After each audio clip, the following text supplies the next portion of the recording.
নমস্কাৰ সুপ্ৰভাত আপুনি চাই আছে নিউজ 18 অসম নৰ্থ ইষ্ট এয়া গুড মৰ্নিং 18 মই জয়ন্ত মাধৱ গোস্বামী বিধায়কে উত্তোলন কৰা পতাকা নমাবলৈ গৈ এজনৰ মৃত্যু পলাকবাৰীৰ উপৰহালিত হুকাবহ ঘটনা ত্ৰিৰংগা নমৰ সময়তে বিদ্যুৎস্পৃষ্ট হৈ মৃত্যু হল এজন যুৱকৰ মৃত যুৱকজন হৈছে জিতুমণি ঠাকুৰীয়া বিজেপি বিধায়ক হেমাংগ ঠাকুৰীয়াৰ কাৰ্যালয়ত এই ঘটনা সংঘটিত হৈছে পতাকা উত্তোলনস্থলীৰ নিচেই কাষতে আছে উচ্চ ক্ষমতা সম্পন্ন বিদ্যুৎ পৰিবাহী তাঁৰ পুৱা বিধায়ক হেমাংগ ঠাকুৰীয়াই নিজে কাৰ্যালয়ত উত্তোলন কৰিছিল পতাকা মৃত যুৱকজনৰ আছে পত্নীসহ দুই কণমানি সন্তান আমি পুনৰবাৰ জনাইছো জিতুমণি ঠাকুৰীয়া নামৰ এজন বিবাহিত যুৱকৰ কৰুণ মৃত্যু বিধায়ক হেমাংগ ঠাকুৰীয়াই উত্তোলন কৰা পতাকা নমাবলৈ গৈ কৰুণ মৃত্যু খাবতি ললে এইজন যুৱকে পলাকবাৰীৰ উপৰহালিত সংঘটিত হৈছে এই হুকাবহ ঘটনা ত্ৰিৰংগা নমোৱাৰ সময়ত বিদ্যুৎস্পৃষ্ট হৈ মৃত্যু হয় যুৱকজনৰ জিতুমণি ঠাকুৰীয়া মৃত বিবাহিত যুৱকজনৰ নাম আমি পুনৰ জনাইছো বিজেপি বিধায়ক হেমাংগ ঠাকুৰীয়াৰ কাৰ্যালয়ত ঘটিল এই অঘটন পতাকা উত্তোলনস্থলীৰ নিচেই কাষতে আছে উচ্চ ক্ষমতা সম্পন্ন বিদ্যুৎ পৰিবাহী তাঁৰ পুৱা বিধায়ক হেমাংগ ঠাকুৰীয়াই নিজেই কাৰ্যালয়ত উত্তোলন কৰিছিল পতাকাখন আৰু এই পতাকাখন নমাবলৈ গৈ বিদ্যুৎস্পৃষ্ট হৈ জিতুমণি ঠাকুৰীয়া নামৰ বিবাহিত যুৱকজনে মৃত্যু খাবতি লৈছে এই ঘটনাই সমগ্ৰ অঞ্চলটোতে গভীৰ শোকৰ ছাঁ পেলাইছে ইতিমধ্যে আমি জনাইছো মৃত জিতুমণিৰ আছে পত্নীসহ দুই কণমানি সন্তান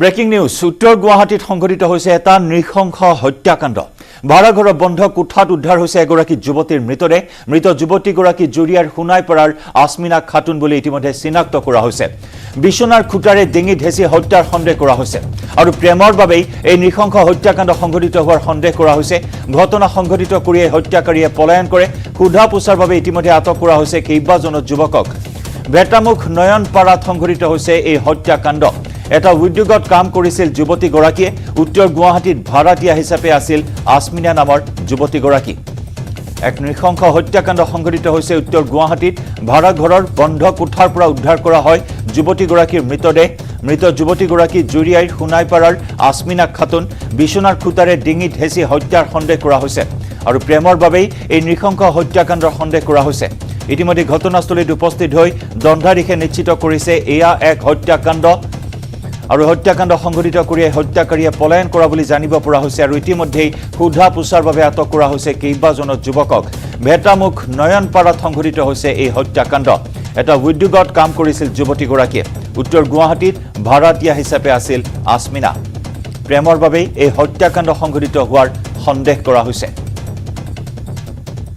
জনাওক ক্ৰীড়া জগতৰ এটা গুৰুত্বপূৰ্ণ খবৰ ফিফাই নিলম্বন কৰিলে ভাৰতীয় ফুটবল ফেডাৰেশ্যনক তৃতীয় পক্ষৰ দ্বাৰা অনৈতিক প্ৰভাৱ বিস্তাৰৰ অভিযোগত নিলম্বনৰ সিদ্ধান্ত আৰু নিলম্বনৰ পিছতে 17 অনুৰ্ধৰ মহিলা ফিফা বিশ্বকাপক লৈ এতিয়া অনিশ্চয়তা এইবাৰ ভাৰতত বিশ্বকাপৰ আয়োজন কৰা হৈছিল 11 পৰা 30 অক্টোবৰলৈ বিশ্বকাপ হোৱাৰ কথা ক্ৰীড়া মন্ত্ৰালয়ৰ সৈতে বৰ্তমান যোগাযোগত আছে ফিফা সকলো ধৰণৰ ইতিবাচক ফলাফলৰ বাবে প্ৰচেষ্টা অব্যাহত আছে AIFFৰ দৈনন্দিন কাৰ্যবলী সম্পূৰ্ণ নিয়ন্ত্ৰণ নোহোৱালৈ এই নিলম্বন হৈ থাকিব ফিফাৰ অভিযোগ নিয়মমতে চলা নাই AIFF কমিটি অফ এডমিনিষ্ট্ৰেটৰ অৰ্থাৎ COA এৰ বিৰুদ্ধে ক্ষোভিত হৈছে ফিফা COA এৰ ক্ষমতা কৰ্তন নকৰাক লৈ সন্তুষ্ট হৈছে ফিফা বহু বছৰ ধৰি AIFFৰ নিৰ্বাচন অনুষ্ঠিত হোৱা নাই উচ্চতম ন্যায়ালয়ে গঠন কৰি দিছিল COA সভাপতি প্ৰফুল পেটেলক আতৰাই গঠন কৰিছিল COA দীৰ্ঘদিন ধৰি সভাপতি হৈ আছিল প্ৰফুল পেটেল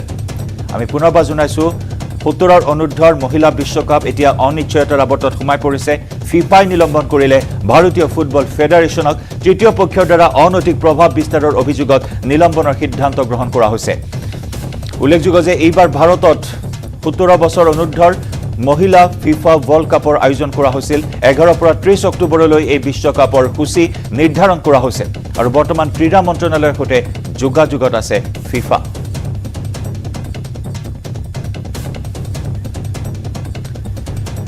এই খণ্ডত আমি অধিক খবৰ লাভ কৰিবলৈ যোগাযোগ স্থাপন কৰিছো আমাৰ জ্যেষ্ঠ সাংবাদিক এলেক্স পিটাৰ টডৰ সৈতে এলেক্স এক গুৰুত্বপূৰ্ণ সিদ্ধান্ত অনিশ্চয়তাত 17 বছৰ অনুৰ্ধৰ মহিলা ওয়াৰ্ল্ড কাপ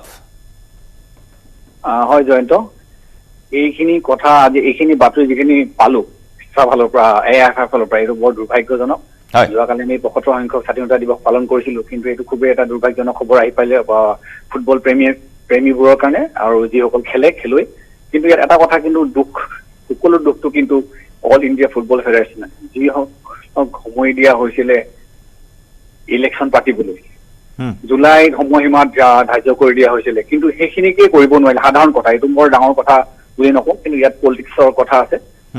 আৰু সুপ্ৰিম কোৰ্টে গঠন কৰি দিয়া COA কমিটি অফ এডমিনিষ্ট্ৰেশ্যন, তেখেতসকলক সময় দিয়া হৈছিল যে জুলাইৰ ভিতৰত নিৰ্বাচন পাতিব লাগে, আৰু ফিফাৰ যি নিয়ম নীতি আছে সেই নিয়ম নীতি অনুসৰি মানে অল ইণ্ডিয়া ফুটবল ফেডাৰেশ্যনে যাতে খেলবোৰ বা নিয়ম যি দৈনন্দিন যি কাৰ্যকাল সেইবোৰ যাতে চলাই যাব পাৰে, কিন্তু সেইখিনিয়ে কৰিব নোৱাৰাৰ কাৰণে আজি এই বেয়া দিনটো দেখিবলগীয়া হৈছে। কিন্তু ইয়াৰ লগতে আৰু এটা কথা যে ভাৰতত হ'বলগীয়া আণ্ডাৰ-17 উমেন ৱৰ্ল্ড কাপ, সেইটো লৈ এতিয়া অনিশ্চয়তা। কিন্তু কথাটো এনেকুৱা নহয় যে একেবাৰে নিগেটিভ হ'ব নালাগে, এতিয়া সময় বহুতখিনি আছে। কথাটো হ'ল ইলেকশ্যন পাতিব লাগে, এজন প্ৰেচিডেণ্ট নিৰ্বাচন হ'ব লাগে, প্লাছ আৰু যিখিনি নিয়ম নীতি ফিফাই ধৰি দিছে সেই নিয়ম অনুসৰি কামবোৰ হ'ব লাগে। আৰু তেতিয়া মই নাভাবো যে আণ্ডাৰ-17 ৱৰ্ল্ড কাপটো বেন হৈ যাব, বা সেইটো আমাৰ লগত এতিয়াও বহুতখিনি সময় আছে। আৰু প্লাছ যিখিনি ঘৰুৱা ফুটবল নিয়ম নৰ্মেলি চলি থাকিব, তাত কোনো বাধা বিঘিনি নাথাকিব। কিন্তু যিখিনি ইণ্টাৰনেশ্যনেল গেম আছে তাত আমাৰ প্ৰভাৱ পৰিব, বা আমাৰ প্লেয়াৰবোৰে ইণ্টাৰনেশ্যনেল গেম খেলিব নোৱাৰিব। আৰু প্ৰথমবাৰৰ কাৰণে আমি দেখিছো যে দ্বিতীয়বাৰৰ বাবে একেৰাহে ভাৰতীয় দলটো এছিয়ান চেম্পিয়নশ্বিপৰ কাৰণে কোৱালিফাইং কৰিছে, ভাল খবৰ। যদি এই বস্তুটো আমি আৰু লম্বা হৈ যায়, যদি আমাৰ নিয়ম নীতি মতে আমি যদি ফিফাই কোৱা ধৰণে আমি কামবোৰ কৰিব নোৱাৰো, হয়তো এই প্ৰভাৱটো আৰু পিছলে থাকি যাব। তেতিয়াহ'লে আমাৰ প্লেয়াৰবোৰ ডিমটিভেট হৈ যাব পাৰে, আৰু খেলত অলপ প্ৰভাৱ পৰিব, যিসকলে ইণ্টাৰনেশ্যনেল গেম খেলিম বুলি ভাবিছে বা যদি শিডিউলত আছে। হয় জয়ন্ত, ধন্যবাদ পিটাৰ, ধন্যবাদ জ্ঞাপন কৰিছোঁ আপোনাক। আৰু সঁচাকৈ পিটাৰে কোৱাৰ দৰে স্বাধীনতা দিৱস সকলোৱে ধুমধামেৰে উদযাপন কৰিছে, আৰু তেনে সময়তে ক্ৰীড়া জগতৰ বাবে এটা দুঃসংবাদ বুলি ক'ব লাগিব, কাৰণ ফিফা যথেষ্ট ক্ষোভিত হৈ আছে। অল ইণ্ডিয়া ফুটবল ফেডাৰেশ্যনৰ যি অনীহা, যি দায়িত্বহীনতা, তাৰ বাবে এনেকুৱা ধৰণৰ এটা সিদ্ধান্ত গ্ৰহণ কৰিবলগীয়া হ'ল। আৰু এই ক্ষেত্ৰত আন্তঃৰাষ্ট্ৰীয় পৰ্যায়ৰ যিসমূহ ফুটবল খেল আছে, এই খেলসমূহত ভাৰতীয় ফুটবলাৰসকল প্ৰভাৱিত হ'ব বুলি এই মুহূৰ্তত আশংকা কৰা হৈছে। কিন্তু যি নহওক, সকলোৱে আশা প্ৰকাশ কৰিছে এনেকুৱা ধৰণৰ যি সুৰুঙা, এই সুৰুঙা অতি শীঘ্ৰেই সমাধান কৰা হওক, আৰু যাতে ভাৰততে অনুষ্ঠিত হয় তাৰ বাবে ব্যৱস্থা বা চিন্তা চৰ্চা বৰ্তমান অব্যাহত আছে।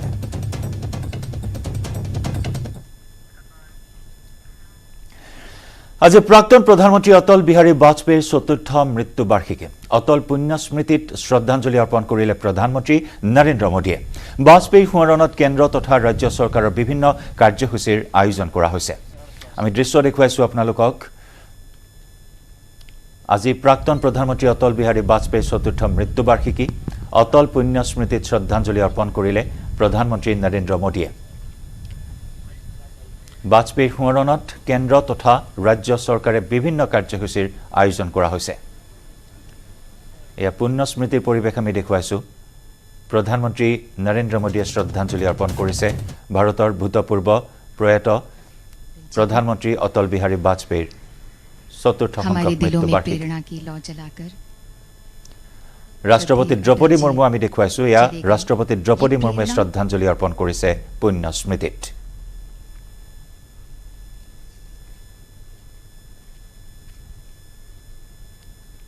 राष्ट्र पुरुष, भारत के रत्न, युग पुरुष श्रद्धेय अटल जी को पुष्पमय श्रद्धांजलि माननीय उपराष्ट्रपति जी के कर कमलों द्वारा, और अब माननीय प्रधानमंत्री श्री नरेंद्र मोदी जी के द्वारा पुष्पांजलि।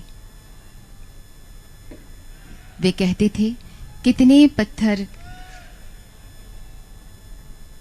शेष न कोई जानता, अंतिम कौन पड़ाव नहीं पहचानता, अक्षय सूरज अखंड धरती, केवल काया जीती मरती। माननीय प्रधानमंत्री जी ने श्रद्धा सुमन अर्पित किए श्रद्धेय अटल जी को। भावांजलि, स्मरणांजलि, कार्यांजलि प्रकट कर रहे हैं। और अब पूर्व राष्ट्रपति माननीय श्री रामनाथ कोविंद जी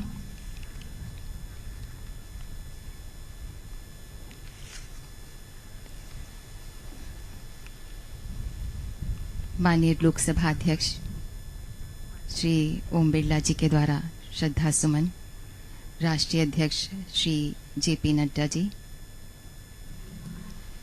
माननीय गृह मंत्री जी, यहाँ पर श्रद्धेय अटल जी के परिवार के सदस्यगण भी मौजूद हैं। आदरणीय नमिता जी और आदरणीय रंजन भट्टाचार्य जी।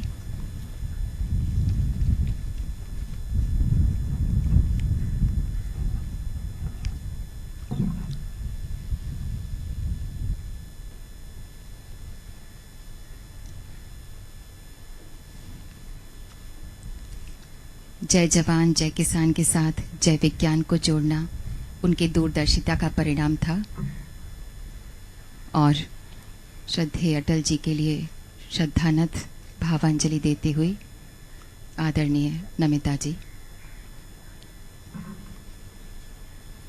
माननीय रक्षा मंत्री जी श्रद्धा सुमन अर्पित कर रहे हैं। न्यू इंडिया कार्यांजलि स्मरणांजलि प्रस्तुत कर रहा है श्रद्धेय अटल जी को और श्री पीयूष गोयल जी यहाँ पर श्रद्धा सुमन अर्पित करते हुए।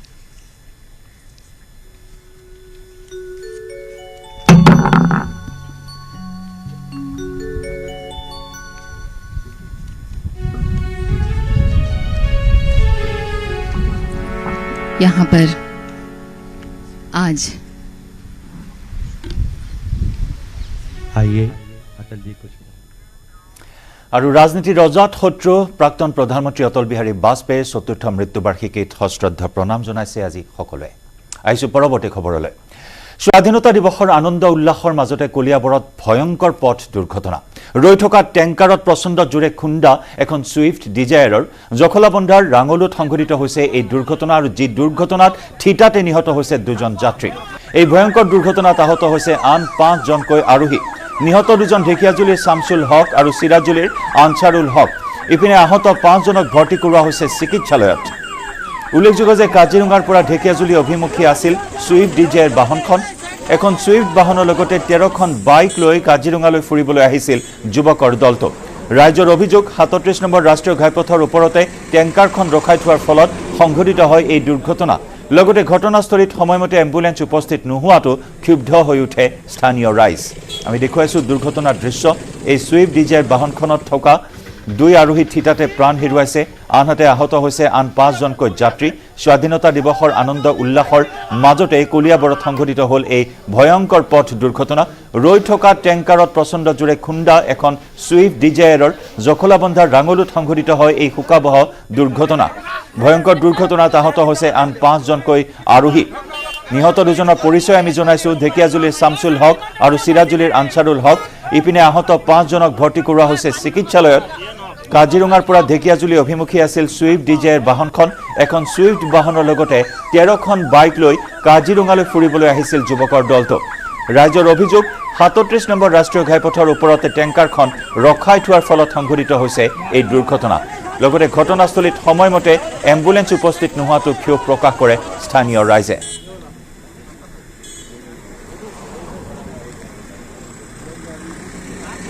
আমি বাইক আহিছিলোঁ 13টা, ছুইফট ডিজায়াৰ আছিলে এটা। আমি ঢেকিয়াজুলিৰ পৰা আহিছোঁ।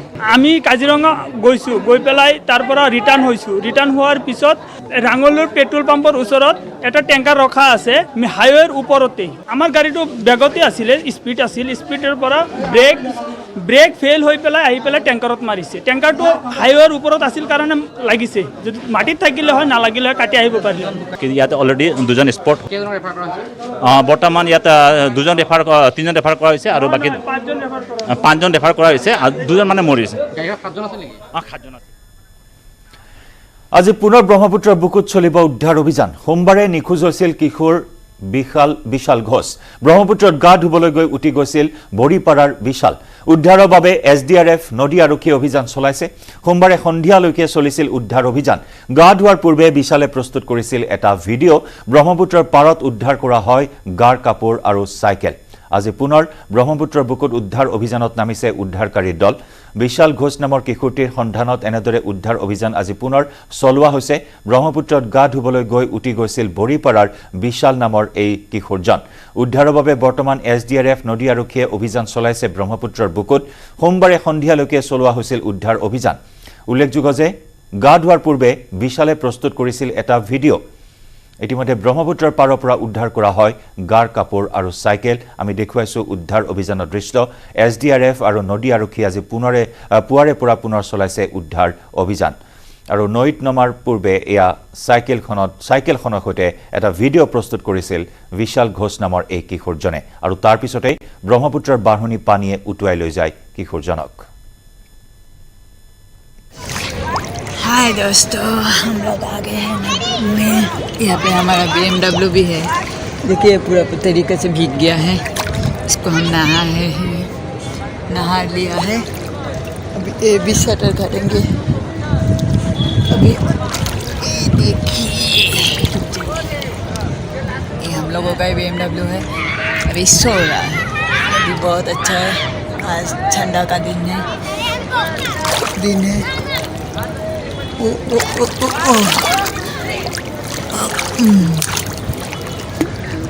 ये पानी बहुत ज़्यादा है।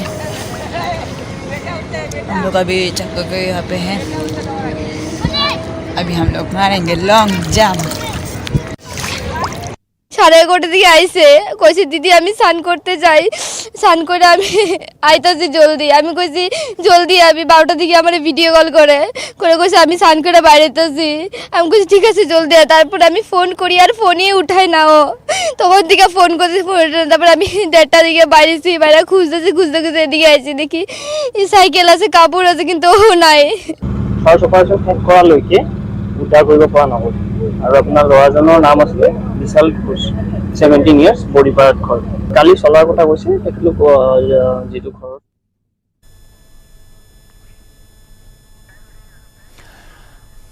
আৰু ব্ৰহ্মপুত্ৰৰ পাৰত উদ্ধাৰ অভিযানস্থলীত আছে এই মুহূৰ্তত আমাৰ সতীৰ্থ সাংবাদিক ৰাকিবুৰ ৰহমান। ৰাকিবুৰ, উদ্ধাৰ অভিযানৰ সবিশেষ এই মুহূৰ্তত জানিব বিচাৰিম।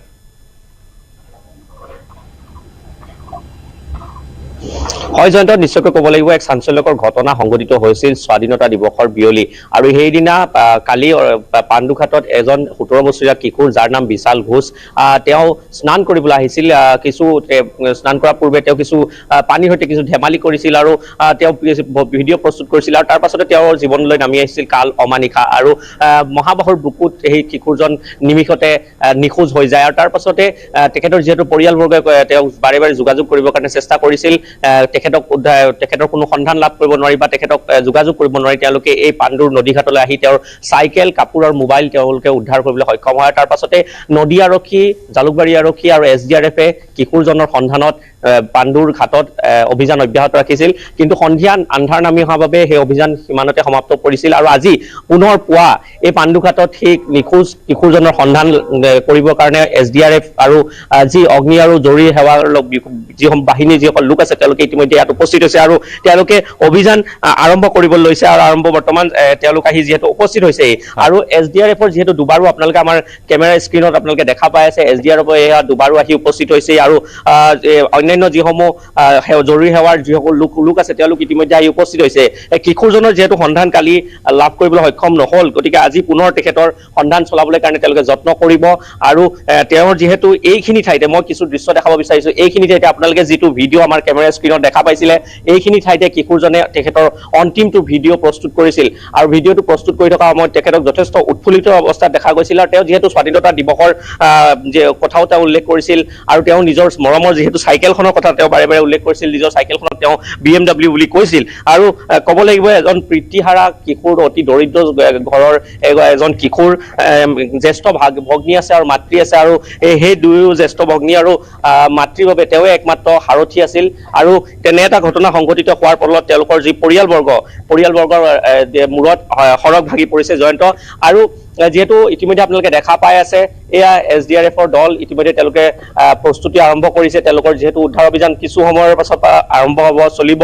আৰু ব্ৰহ্মপুত্ৰৰ এইখিনি ঠাইতে নিখোজ কিশোৰজনৰ সন্ধান চলাবলৈ তেওঁলোকে যত্ন কৰিব। আৰু যদি সম্ভৱ হয় তেনেহ'লে ইয়াৰ পৰা কিছু দূৰলৈ তেওঁলোকে যাব। ইতিমধ্যে তেওঁলোকৰ যিসকল বিষয়া আছে, বিষয়াসকলে তেওঁলোকে জনাইছে যিহেতু নদীৰ ব্ৰহ্মপুত্ৰৰ সোঁত যথেষ্ট বেছি গতিকে হয়তো কিশোৰজন যদি এই ঠাইত সন্ধানহীন হৈছে তেনেহ'লে কিছু দূৰতো তেখেতক উদ্ধাৰ কৰিবলগীয়া হ'ব পাৰে গতিকে তেওঁলোকে এই মুহূৰ্তত তেওঁলোকে তেনেকুৱা কিছু পৰিকল্পনা কৰি আছে যদি সম্ভৱ হয় তেওঁলোকে দূৰলৈ তেওঁলোকে সন্ধান চলাবলৈ কাৰণে তেওঁলোকে যত্ন কৰিব আৰু যিহেতু কিশোৰজন মই পুনৰবাৰ কৈছোঁ যথেষ্ট কম বয়সীয়া আছিল আৰু তেওঁৰ যেহেতু এনেকুৱা এটা ঘটনা সংঘটিত হৈছে আৰু তেওঁৰ পৰিয়ালৰ লোক বৰ্তমান অসহায় হৈ পৰিছে কিশোৰজনৰ সন্ধানত কিশোৰ গা ধুবলৈ কিশোৰজনে অকলেই আহিছিল নে ইয়াৰ পূৰ্বেও তেনেকে গা ধুইছিল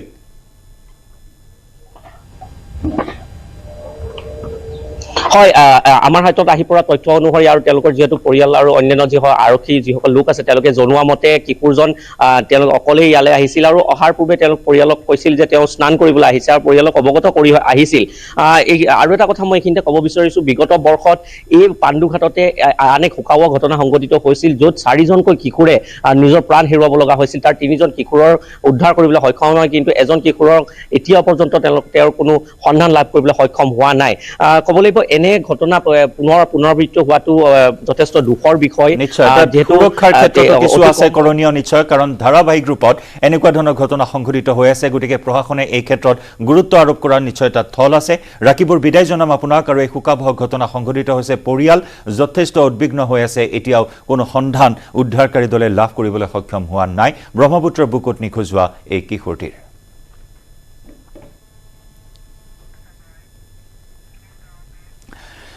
স্বাধীনতা দিৱসৰ দিনা বিভেদকামী মন্তব্যৰে বিতৰ্কৰ সৃষ্টি কৰিছে প্ৰাক্তন অগপ বিধায়ক তথা বৰ্তমানৰ বিজেপি নেতা আব্দুল আজিজে যি সময়ত দেশবাসীয়ে জাতি ধৰ্ম নিৰ্বিশেষে একতাৰ বলেৰে বান্ধ খোৱাৰ কথা কৈ আহিছে সেই সময়তে ধৰ্ম আৰু ভাষাৰ নামত বিভেদৰ বীজ সিঁচিছে আব্দুল আজিজে ৰূপহীহাটৰ প্ৰাক্তন বিধায়ক আজিজৰ মন্তব্য বাংলা ভাষা এৰি অসমীয়া মাতৃভাষা কোৱা মুছলমানসকল বেইমান গাদ্দাৰ অসমীয়া ভাষা কোৱা মুছলমানসকলক মিৰ জাফৰৰ লগত তুলনা কৰিছে আজিজৰ এই মন্তব্যৰ পাছতে তীব্ৰ প্ৰতিক্ৰিয়াৰ সৃষ্টি হৈছে এতিয়া ৰাজ্যজুৰি আমি সেই মন্তব্য আগবঢ়াম আমি পুনৰ জনাইছো স্বাধীনতা দিৱসৰ দিনা বিভেদকামী মন্তব্যৰে বিতৰ্কৰ সৃষ্টি কৰিছে উগ্ৰ সাম্প্ৰদায়িক মন্তব্যৰে বিভেদৰ সৃষ্টি কৰিছে এইজন প্ৰাক্তন অগপ বিধায়ক তথা বৰ্তমানৰ বিজেপি নেতা আব্দুল আজিজে যি সময়ত দেশবাসীয়ে জাতি ধৰ্ম নিৰ্বিশেষে একতাৰ বলেৰে বান্ধ খোৱাৰ কথা কৈ আহিছে যি সময়ত প্ৰধানমন্ত্ৰীয়ে ভাষণত একতাৰ দলেৰে বান্ধ খোৱাৰ কথা কৈছে আৰু সেই সময়তে ধৰ্ম আৰু ভাষাৰ নামত বিভেদৰ বীজ সিঁচিছে খোদ এইজন বিজেপি নেতাই ৰূপহীহাটৰ প্ৰাক্তন অগপ বিধায়ক আজিজৰ এই মন্তব্য বাংলা ভাষা এৰি অসমীয়া মাতৃভাষা কোৱা মুছলমানসকল বিশ্বাসঘাতক বেইমান গাদ্দাৰ অসমীয়া ভাষা কোৱা মুছলমানসকলক মিৰ জাফৰৰ লগত তুলনা কৰিছে আজিজে আৰু আজিজৰ এই মন্তব্যৰ পাছতে এতিয়া তীব্ৰ প্ৰতিক্ৰিয়াৰ সৃষ্টি হৈছে ৰাজ্যজুৰি মন্তব্য আমি আগবঢ়াইছো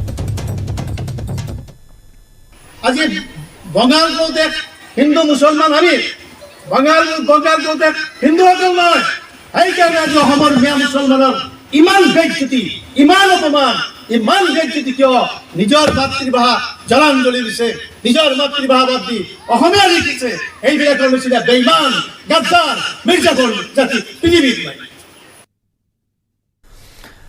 অসমীয়া ভাষাই নহয় ধৰ্মক লৈ বিতৰ্কিত মন্তব্য আব্দুল আজিজৰ স্বাধীনতা দিৱসত ইটোৰ পিছত সিটো বিতৰ্কিত মন্তব্য আব্দুল আজিজৰ মই প্ৰথমে মুছলমান তাৰ পিছতহে অসমীয়া বিধানসভাতো মই এই কথা কৈছো পৃথিৱীত কোনেও এই সাহস কৰিব পৰা নাই অসমৰ মাটিত এছেম্বলিত কৈছো মই প্ৰথমে মুছলমান ফাৰ্ষ্ট টাইম আই এম মুছলমান দেন আই এম ইণ্ডিয়ান কবৰত গ'লে বুজা যাব ভাৰতীয় নে মুছলমান ধৰ্মক লৈ এনে বিতৰ্কিত মন্তব্য আব্দুল আজিজৰ এটাৰ পিছত আনটো বিতৰ্কিত মন্তব্যৰে সংবাদ শিৰোনাম দখল কৰিছে এইজন প্ৰাক্তন অগপ বিধায়কে স্বাধীনতা দিৱসত ইটোৰ পিছত সিটো বিতৰ্কিত মন্তব্য আব্দুল আজিজৰ আমি পুনৰ জনাইছো তেওঁ কি মন্তব্য কৰিছে ধৰ্ম সন্দৰ্ভত মই প্ৰথমে মুছলমান তাৰ পিছতহে অসমীয়া বিধানসভাতো মই এই কথা কৈছো পৃথিৱীত কোনেও এই সাহস কৰিব পৰা নাই অসমৰ মাটিত এছেম্বলিত কৈছো মই প্ৰথমে মুছলমান ফাৰ্ষ্ট টাইম আই এম মুছলমান দেন আই এম ইণ্ডিয়ান কবৰত গ'লেহে বুজা যাব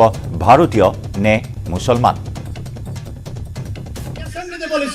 আমি প্রথমে মুসলমান আমি অ্যাসেম্বলিতে বলেছি তাও সাহস করতে পারে না এই পৃথিবীতে আসামের মাটিতে অ্যাসেম্বলিতে বলবে যে আমি প্রথম মুসলমান I declare on the floor of the assembly speaker sir first of all I am Muslim then I am Indian কবরে গেলেই বোঝা যাবে আব্দুল আজিজ কেতিয়াও অসমৰ মিত্ৰ নহয়, তেওঁ অসম আৰু ভাৰতবৰ্ষৰ শত্ৰু। আব্দুল আজিজ কেতিয়াও অসম বা ভাৰতৰ শুভচিন্তক নাছিল। মিয়া মুছলমানসকলে বঙালী ভাষাক জলাঞ্জলি দি অসমীয়া ভাষাক আঁকোৱালি লোৱাসকলক বিশ্বাসঘাতক বুলি ৰূপহীৰ প্ৰাক্তন বিধায়ক আব্দুল আজিজে কৰা মন্তব্যত প্ৰতিক্ৰিয়া প্ৰকাশ কৰিছে মঙলদৈ লোকসভা সমষ্টিৰ সাংসদ দিলীপ শইকীয়াই। আব্দুল আজিজৰ নিচিনা মানুহে অশিক্ষিত মানুহক লৈ ৰাজনীতি কৰা বুলি মন্তব্য কৰে সাংসদ দিলীপ শইকীয়াই। এই শত্ৰুৰ বিৰুদ্ধে সকলো অসমীয়াই একগোট হৈ থিয় হ'ব লাগে বুলি মন্তব্য কৰে সাংসদগৰাকীয়ে।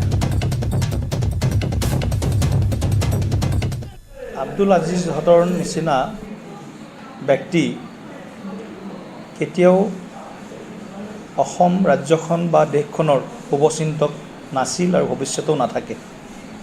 তেওঁলোকৰ বক্তব্যত প্ৰতিবাৰে এনেধৰণৰ দেশ বিৰোধী ৰাজ্য বিৰোধী বক্তব্য তেওঁলোকে দি থাকে। তেওঁলোকৰ এয়া এক এজেণ্ডা। আৰু ইয়াৰ পূৰ্বেও ধুবুৰীৰ এজন প্ৰাক্তন বিধায়কে সংখ্যালঘু অধ্যুষিত অঞ্চলক লৈ অট'নমাছ ষ্টেটৰ দাবী কৰিছিল, মুছলিম অট'নমাছ ষ্টেট। গতিকে আব্দুল আজিজৰ নিচিনা প্ৰাক্তন এজন বিধায়ক, যিজনে সংবিধানৰ নামত শপত খাই দেশৰ জনতাৰ সেৱা কৰাৰ অংগীকাৰ কৰিছিল, আৰু এনেকুৱা ব্যক্তিয়ে প্ৰতিবাৰেই তেওঁলোকে বহুতে কয় বিতৰ্কমূলক বক্তব্য। এইটো বিতৰ্কমূলক বক্তব্য নহয়, এয়া তেওঁলোকে জানি বুজি কৰা মন্তব্য। অসমখনৰ লগত তেওঁলোক কেতিয়াও সংপৃক্ত নাছিল, সংপৃক্ত বৰ্তমানেও নাই, আৰু ভৱিষ্যতেও যে তেওঁলোক অসমখনৰ লগত নাথাকে, দেশখনৰ লগত নাথাকে, এই কথাটো এই বক্তব্যৰ দ্বাৰা প্ৰমাণিত কৰিছে।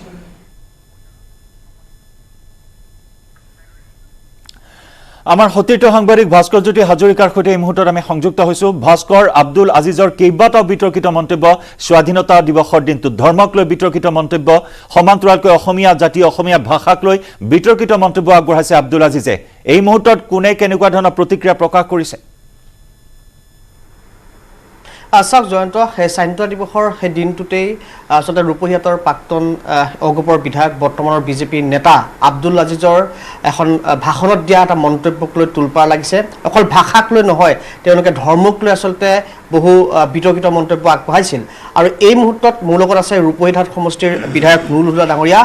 তেওঁৰ পৰা আমি জানিবলৈ চেষ্টা কৰিম, যিহেতু তেওঁৰ পূৰ্বে আচলতে তেওঁ বিধায়ক আছিলে সেই সমষ্টিত, আজিজ আহমেদ। গতিকে মই এই মুহূৰ্তত পোনে পোনে নুৰুল হুদা ডাঙৰীয়াৰ কাষলৈ গৈছোঁ আৰু তেওঁৰ পৰা আমি প্ৰথম প্ৰতিক্ৰিয়া হিচাপে জানিবলৈ চেষ্টা কৰিম। গোটেই বিষয়টো কি ক'ব? কাৰণ যি সময়ত দেশৰ প্ৰধানমন্ত্ৰীয়ে হওক বা অসমৰ মুখ্যমন্ত্ৰীয়ে হওক যে জাতি ভেদ নাইকিয়া কৰি একতাৰ বান্ধোনত ৰখাৰ চেষ্টা কৰিছে, কিন্তু সেই সময়ত তেওঁলোকৰে নেতা, যিহেতু তেওঁ বিজেপিৰ নেতা হয় বৰ্তমান, তেওঁৰ এটা মন্তব্যক লৈ এতিয়া তোলপাৰ লাগিছে গোটেই ৰাজ্যত।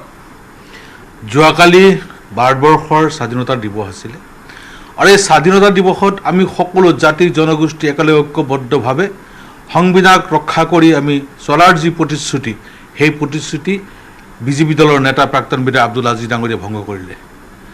তেওঁ যোৱাকালি যিটো ভাষ্য ক'লে যে যিসকল মুছলমানে অসমীয়া ভাষা লিখিছে তেওঁলোক গাদ্দাৰ, মিৰ্জাফৰ, বেইমান বুলি আখ্যায়িত কৰিছে। চাওক, এইটো বিজেপি দলৰ এজেণ্ডা, এইটো মুছলমানৰ এজেণ্ডা নহয়। অসমীয়া জাতি ভাষাভিত্তিক এটা জাতি, আৰু এই জাতিৰ মূল আধাৰ হৈছে অসমীয়া ভাষা। গতিকে অসমীয়া জাতিটোক ধ্বংস কৰাৰ কাৰণে বিজেপি দলে পৰিকল্পিতভাৱে এটা ষড়যন্ত্ৰ ৰচনা কৰি আছে, আৰু এই ষড়যন্ত্ৰৰ বহিঃপ্ৰকাশ কালি আজিজ চাহাবৰ মুখেদি ওলাইছে। এই যদি ভাষা আন্দোলনৰ কথা চাই, ভাষা আন্দোলনত অসমীয়া ভাষা ৰক্ষাৰ বাবে অনিল বৰা ডাঙৰীয়া শ্বহীদ হৈছিলে, মুজামিল হক শ্বহীদ হৈছিলে, উমৰ আলী শ্বহীদ হৈছিলে। গতিকে মুছলমানসকলৰ বুকুৰ কেঁচা তেজ দি অসমীয়া ভাষা ৰক্ষা কৰিছিলে। আৰু তেওঁ পাহৰি যোৱা উচিত নহয়, 91 চনত লোকপ্ৰিয়লৰ আগমুহূৰ্তত যেতিয়া গুৱাহাটীত নাগৰিক সভা হৈছিলে আমচুৰ হৈ, সেই নাগৰিক সভাত ময়ো উপস্থিত আছিলোঁ। সেই সময়ত মই সৰু আছিলোঁ। সেই সময়ত প্ৰথম অৱস্থাত আজিজ চাহাব, মুক্তাৰ হুছেইন খান, মুস্তফা শ্বহীদুল তেওঁলোকে বাংলা ভাষাৰ সপক্ষে প্ৰচাৰ চলাই আছিলে, কিন্তু নাগৰিক সভাত তেওঁলোকে আহি অসমীয়া ভাষা ক'ব লাগে বুলি সিদ্ধান্তত একমত হৈছিলে। সেই সময়ত নাগৰিক সভাত অসমীয়া ভাষা লিখাৰ সিদ্ধান্তত একমত হৈ সেই ঘোষণা কৰি তেওঁ আজি উল্টা বাগৰ মাৰি বিজেপিৰ ৰং গাঁত সানি লোৱাৰ লগে লগে এতিয়া তেওঁ বিজেপিৰ শ্ৰুতলিপিত কথা কোৱা আৰম্ভ কৰিছে গতিকে মই এইটোৱে তেওঁক ক'ব বিচাৰিছোঁ যে নিজৰ পূৰ্বপুৰুষসকলক বেইমান মিৰ্জাফৰ গাদ্দাৰ আখ্যায়িত কৰি তেওঁ নিজে যে এজন গাদ্দাৰ বেইমান আৰু মিৰ্জাফৰ তাকেই প্ৰতিফলিত কৰিলে যদি তেওঁ এই সম্প্ৰদায়ৰ প্ৰতি দায়বদ্ধ তেতিয়াহ'লে আমি অসমত জন্মগ্ৰহণ কৰা প্ৰত্যেকজন মুছলমান অসমীয়া হিচাপে আমাৰ 1917 চনতেই আমাৰ সাহিত্য সভাই অনুমোদন দিছিলে আৰু আমি অসমীয়া ভাষাত লিখা পঢ়া কৰিছোঁ অসমৰ মাটিত জন্মগ্ৰহণ কৰিছোঁ আমাৰ ভাষা অসমীয়া তেওঁ বিকৃত ৰূপত মুছলমানক নিক্ষেপ কৰাৰ কাৰণে এটা নতুন ষড়যন্ত্ৰ ৰচনা কৰিছে গতিকে এই ষড়যন্ত্ৰত বলি নিদিয়াৰ কাৰণে মই তেওঁক আহ্বান জনাইছোঁ আৰু মুছলমান সম্প্ৰদায়ক লৈ ৰাজনীতি কৰা বন্ধ কৰাৰ কাৰণে মই আজি চাহাবক অনুৰোধ জনাইছোঁ আপুনি এটা গুৰুত্বপূৰ্ণ মন্তব্য আগবঢ়ালে যে এয়া আচলতে বিজেপিৰ এজেণ্ডাও হ'ব পাৰে এনেকুৱা ধৰণৰ এটা মন্তব্য আগবঢ়াইছে যিহেতু তেওঁ এজিপিত আছিলে দীৰ্ঘদিনীয়া তেওঁ ৰাজনীতি কৰিলে কিন্তু হঠাৎ যেতিয়া বিজেপিত গ'ল বিজেপিত যোৱাৰ পাছত স্বাধীনতা দিৱসৰ দিনটোত তেওঁ এনেকুৱা ধৰণৰ মন্তব্য আগবঢ়ালে যিটো মন্তব্য কেতিয়াও হয়তো গ্ৰহণযোগ্য নহয় এইটোৱেই আজি যদি তেওঁ বিজেপিত যোৱা নহ'লে বোধহয় এই মন্তব্যটো নিদিলেহেঁতেন তেওঁতো কোনো দল আমাৰ অসম তথা ভাৰতত যিবিলাক দল জন্ম লৈছে চব দলতে আছে চব দলতে তেওঁ গৈছে অসমৰ ভিতৰত দল বাগৰা 1 নম্বৰ ব্যক্তি আব্দুল আজিজ সেইটো অসমৰ চবেই জানে গতিকে তেওঁ যিটো দলত যায় সেইটো দলৰে গুণগান গাই থাকে আৰু সেই দলৰ শ্ৰুতলিপি মতেই কথা কয় গতিকে দুৰ্ভাগ্যজনক কালি স্বাধীনতা দিৱসত আমি ঐক্যৰ বাৰ্তা দিব লাগে আমি সংহতিৰ বাৰ্তা দিব লাগে আমি একতাৰ বাৰ্তা দিব লাগে আমি বন্ধুত্বৰ বাৰ্তা দিব লাগে কালি বিভেদৰ বাৰ্তা আব্দুল আজিজ ডাঙৰীয়াই দিলে আৰু এইটো একমাত্ৰ বিজেপি দলৰ শ্ৰুতলিপি তেওঁৰ মুখেদি আওৰাইছে গতিকে মই পুনৰবাৰ তেওঁক সকীয়াই দিছোঁ যে মুছলমানক লৈ ৰাজনীতি বন্ধ কৰক হয় ভাস্কৰ এই মুহূৰ্তত বিদায় জনাম আৰু এতিয়া সৰ্বত্ৰ এনেকুৱাই প্ৰতিক্ৰিয়াৰ সৃষ্টি হৈছে গতিকে বিজেপিয়ে কেনেকুৱা ধৰণৰ ব্যৱস্থা গ্ৰহণ কৰে ইতিমধ্যে সাংসদ দিলীপ শইকীয়াৰ মন্তব্য আগবঢ়াইছোঁ ভাৰতৰ শত্ৰু আখ্যা দিছে যি সময়ত কালি স্বাধীনতা দিৱসৰ পতাকা উত্তোলন কৰি ভাৰতৰ প্ৰধানমন্ত্ৰী নৰেন্দ্ৰ মোদীয়ে 5টা সংকল্পৰ কথা ঘোষণা কৰিছে একতাৰ কথা কোৱা হৈছে তেনে সময়তে কিন্তু এই বিভেদকামী মন্তব্যৰে বিতৰ্কৰ সৃষ্টি কৰিছে এইগৰাকী বিজেপি নেতা আব্দুল আজিজে গতিকে বিজেপিয়ে এইগৰাকী নেতাৰ বিৰুদ্ধে কি পদক্ষেপ গ্ৰহণ কৰে সেয়া নিশ্চয় লক্ষণীয় হ'ব